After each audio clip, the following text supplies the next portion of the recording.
America just fired the world's most dangerous missile, and every enemy was watching.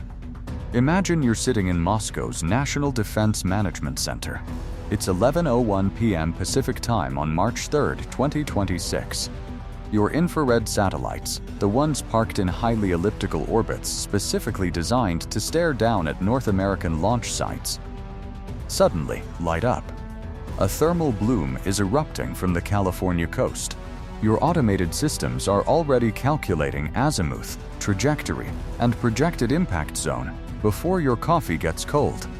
And within seconds, your screen is telling you something that no defense official on Earth ever wants to see. America just put a missile in the air. Welcome back to the Military Show. And today, we are going inside one of the most extraordinary and quietly terrifying displays of military power on the planet. A live Minuteman III ICBM test launch. Not a simulation. Not a training exercise. A real missile, pulled from a real operational silo, fired across 4,200 miles of open Pacific Ocean, guided by mathematics calculated in the 1960s, with no GPS, no satellite link, no outside help of any kind, and it lands within 120 meters of its designated target. Every single time. Let me set the scene for you properly, because this deserves the full picture. 60 feet underground, somewhere beneath the sun-bleached coastline of Vandenberg Space Force Base in California, two Air Force officers are seated at launch consoles, positioned exactly 12 feet apart. That distance is not accidental. It is the entire philosophy of American nuclear doctrine compressed into a measurement, 12 feet. Far enough that no single human being can physically reach both consoles at the same time. Both officers have already spent hours authenticating a coded launch authorization, comparing codes from separate sealed documents inside a red safe bolted to the floor.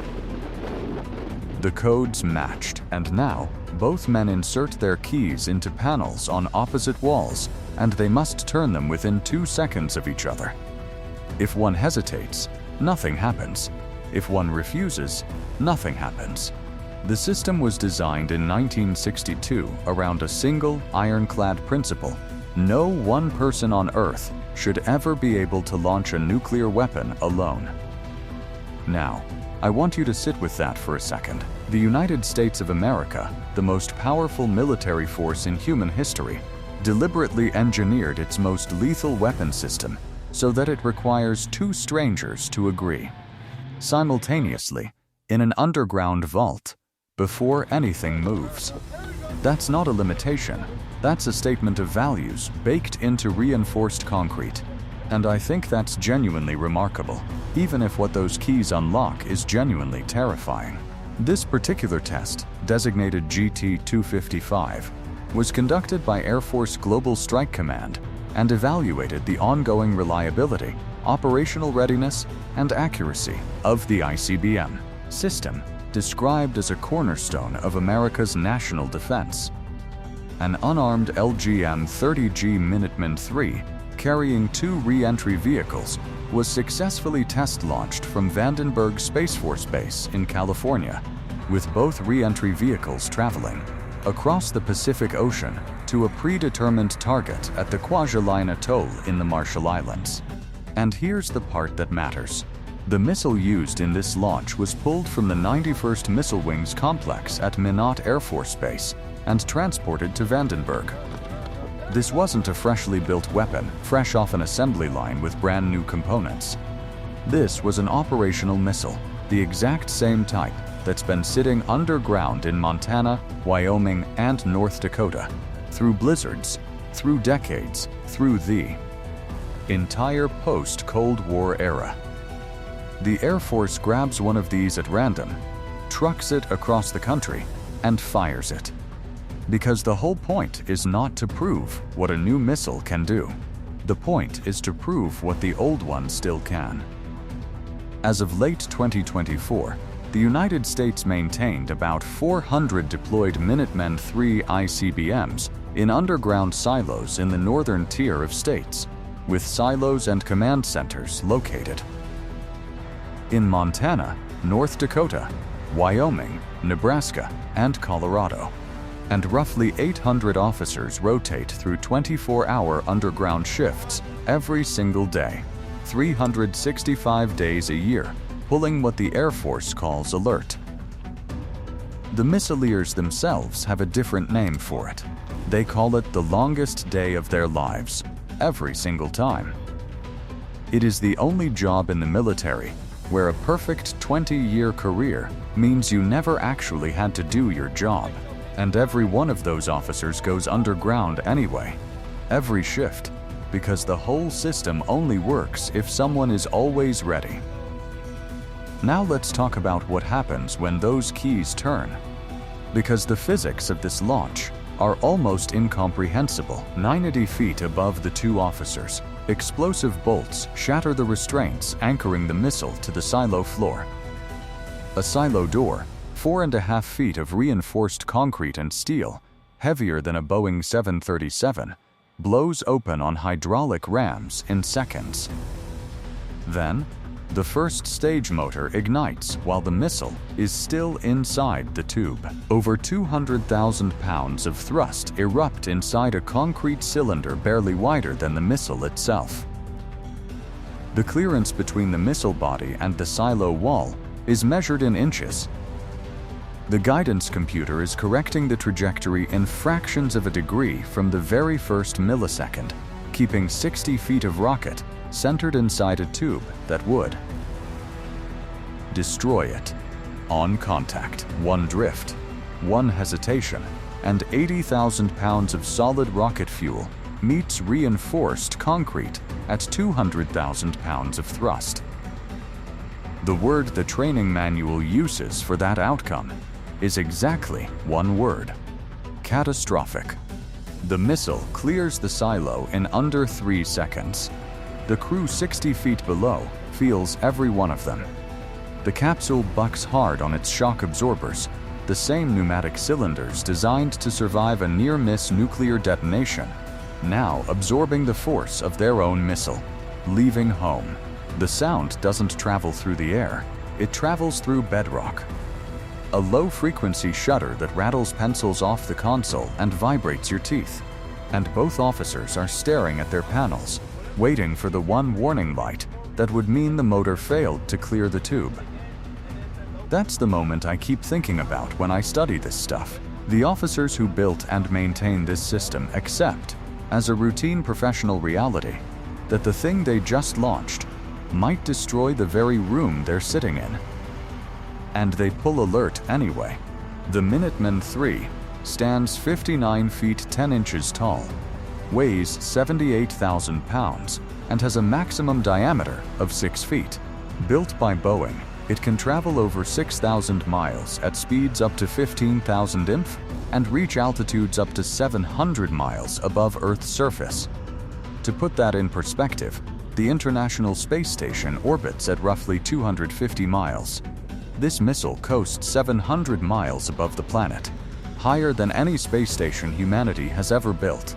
And at Mach 23, it covers the distance from New York to Los Angeles in about 10 minutes. The Air Force chose solid fuel over liquid rockets for one specific, practical reason. Solid fuel waits. No pumps, no fuel lines, no plumbing that can leak or freeze through a North Dakota winter. You pour the propellant aluminum powder and ammonium perchlorate packed into the motor casing, and it stays ready for years.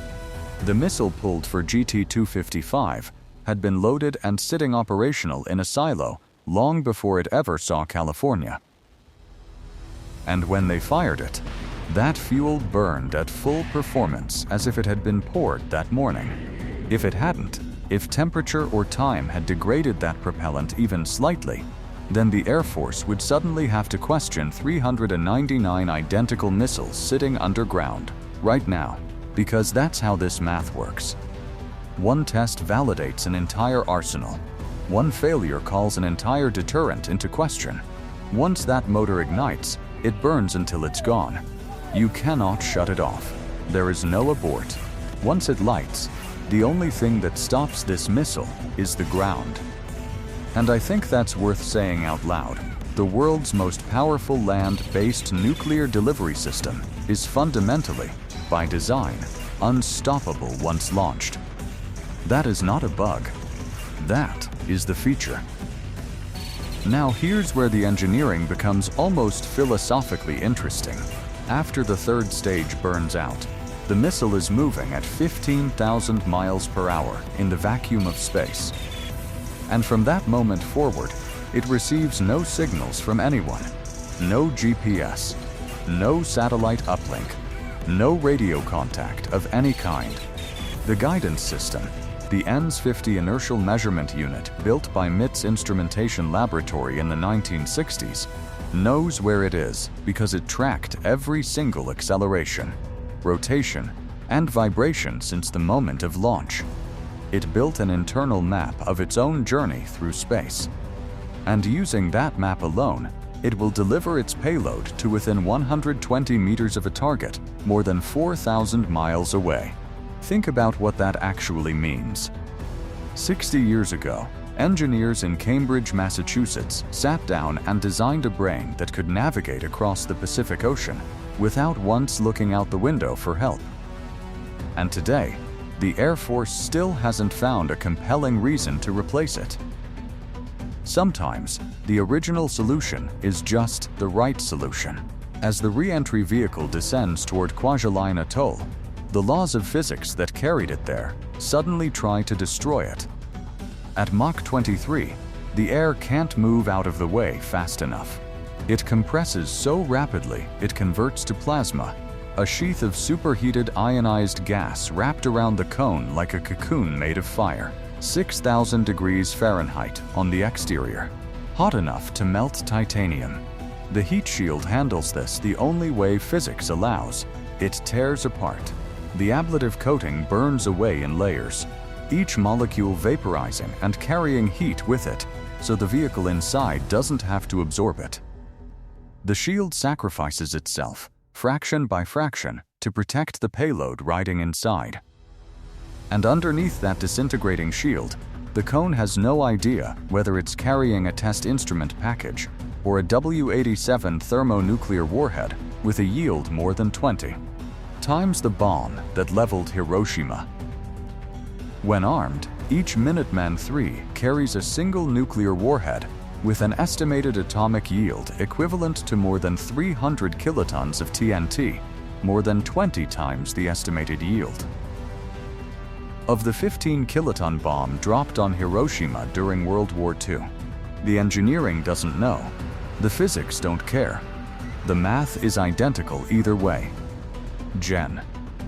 S.L. Davis, commander of Air Force Global Strike Command, emphasized that it is critical to test all aspects of the ICBM force, including the ability to deliver multiple, independently targeted payloads with absolute precision. And that's exactly what GT-255 demonstrated. Both re-entry vehicles reached Kwajalein. Both hit within operational parameters. The data transmitted to Air Force Global Strike Command, United States Strategic Command, and the White House confirmed what the launch was designed to prove: the system works. But here's the geopolitical layer that most coverage glosses right over. The launch on March 3, 2026, coincided with the ongoing U.S. military activity in Iran, known as Operation Epic Fury. And while the Air Force was quick to state that the launch was scheduled years ago and is not in response to world events, the timing was not lost on anyone watching. Russia's Tundra satellites detected the infrared bloom of first-stage ignition within seconds. China's early warning constellation picked it up moments later. Every adversary with a halfway decent infrared sensor saw this missile leave the ground before it cleared the silo. And every one of them ran the same trajectory calculation, arrived at the same conclusion: Central Pacific, not toward them, and kept watching anyway, because that's precisely the point. The launch isn't just a technical verification, it's a diplomatic transmission. It says, we pulled a missile from an operational silo in the middle of an active military operation fired at 4,200 miles across the Pacific, and it hit its target within a football field on the first try, without GPS. The message isn't sent through a diplomatic cable or a press release. It's sent at Mach 23. Now, the Minuteman III is not going to be America's land-based nuclear deterrent forever. The Air Force originally said the Minuteman III would end its service life in 2026, but facing delays to the Sentinel replacement program, the Air Force is now evaluating options to continue operating the Minuteman III through 2050. The U.S. plans to phase out the Minuteman III beginning in 2029, with the expected deployment of the new $141 billion LGM-35A Sentinel ballistic missile system. That's a staggering figure. $141 billion. And the Sentinel program has already hit significant delays, with its first test flight now unlikely before 2028. So the old warhorse, the missile designed in the early 1960s, built during the Vietnam era, upgraded through 7 presidential administrations, is going to keep pulling alert for a while longer. And honestly, based on what GT-255 just demonstrated, it's still more than capable of doing the job. This is what I find genuinely humbling about this entire program. We live in an era where software is obsolete in 6 months, where smartphones become bricks in 4 years, where entire industries get disrupted overnight. And buried under wheat fields in Wyoming, beneath cattle ranches in Montana, under sunflower farms in North Dakota, a weapon designed 60 years ago by engineers using slide rules is still the backbone of American nuclear deterrence, still being tested, still performing, still making Russia and China run calculations every time it lights up the California sky.